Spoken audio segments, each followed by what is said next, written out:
Hi guys! I am Natalia and I will be your student nutritionist for this day. In today's video, I will discuss what is the biomolecules present in moussaka and karposi dish, which is a famous dish in Greece, where our Greek god came from. So let us discuss first what is biomolecule. Biomolecules is also known as organic molecules. The organisms are composed mostly of water and organic molecules. Chemical compounds that contain carbon and hydrogen called hydrocarbons. Biomolecules have a wide range of sizes and structure that perform a vast area of functions. Biomolecules compound can be organic or inorganic. When we say organic, compounds that contain both carbon and hydrogen atoms, while inorganic, compounds that do not contain both carbon and hydrogen. Biomolecules have four types. It is carbohydrates, lipids, proteins, and nucleic acid. So now, let's take a look to the ingredients and the dish I mentioned a while ago.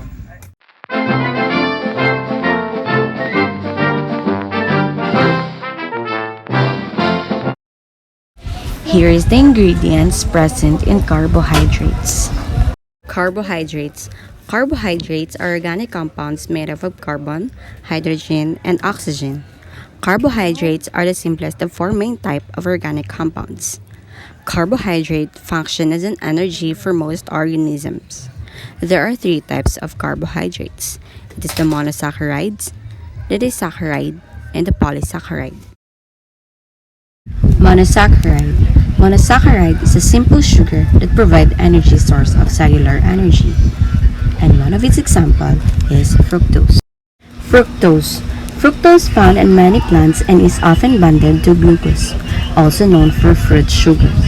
A simple sugar can be expressed as 6-carbon lineal chain with hydroxyl and carbonyl group. As you can see, it is like a Plato's chip, but it is a ring structure of fructose. Disaccharides. Disaccharides, also called a double sugar or bivalves. The sugar formed into monosaccharides are joined by leakage. Like monosaccharides, disaccharides are soluble in water. And its example is sucrose.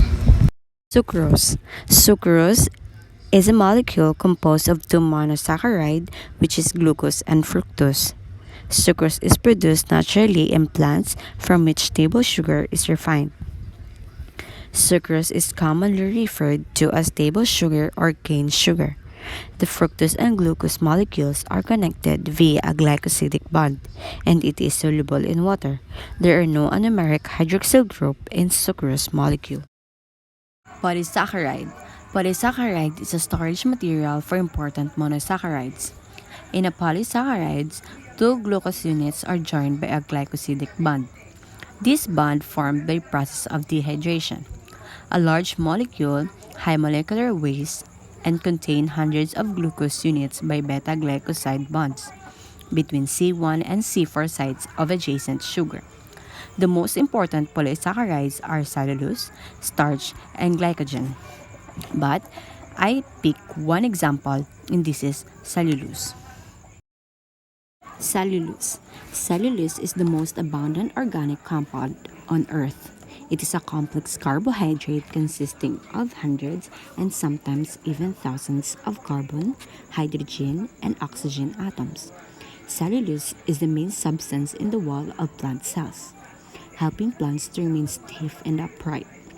Humans cannot digest cellulose, but it is important in diet as fiber. Here is the ingredient present in protein. Proteins. Proteins are known as the building blocks of life because they are the most abundant molecules present in the body and forms about 60% of the dry weight of cells. They are the most common cells found in all living organisms. Apart from cells, most of the enzymes, regulatory and structural parts of the body are made up of proteins. As a result, they are the essential for growth and development of the individual. The structure and position of amino acids give particular properties to the proteins. Amino acids are made up of amino functional group NH2 and a carboxyl group COOH. Amino acids are substituent methanes, where the four valencies of a carbon are occupied by hydrogen, amino group, carboxyl group, and the fourth valency is fulfilled by variable R group.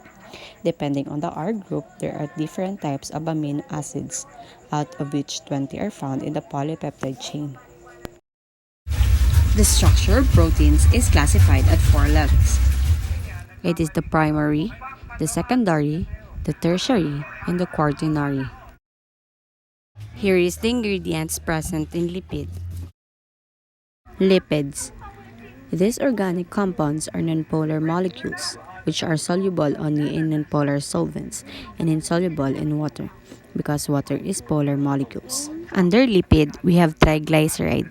Triglyceride consisting of 3 fatty acids and 1 glycerol. First example of triglyceride is saturated fatty acids. When a fatty acid is saturated, it is an indication that there is no carbon-carbon double bonds. The saturated fatty acids have higher melting points than unsaturated acids of the corresponding size due to their ability to pack their molecules together, thus leading to a straight rod-like shape. The second example of triglyceride is unsaturated fatty acid. If a fatty acid has more than one double bond, then this is an indication that it is an unsaturated fatty acid. Unsaturated fatty acid on the right hand have a cis double bonds that create kink on their structure, which doesn't allow them to group their molecule in a straight rod-like shape. Steroids. Steroids are a type of hormone which is usually recognized by their tetraselect skeleton, consisting of 3 fused 6-membered and 1 5-membered ring, as shown in the diagram. The 4 rings are designated as A, B, C, and D, as noted in blue, and the numbers in red represent the carbons. One glycerol molecule of triglyceride is phospholipids. Membranes are chiefly made of phospholipids, which are phosphoglycerols. Triglycerols and phosphoglycerols are similar. However, the terminal OH group of the phosphoglycerol is esterified with phosphoric acid instead of fatty acid, which leads to the formation of phosphatidic acid. The name phospholipid comes from the fact that phosphoglycerols are lipids that contain phosphate group. Before I end this video, I would like to say thank you, and I would like also to share this to everybody that to keep our body in a good health is our duty. Otherwise, we shall not be able to keep our mind strong and healthy. Thank you.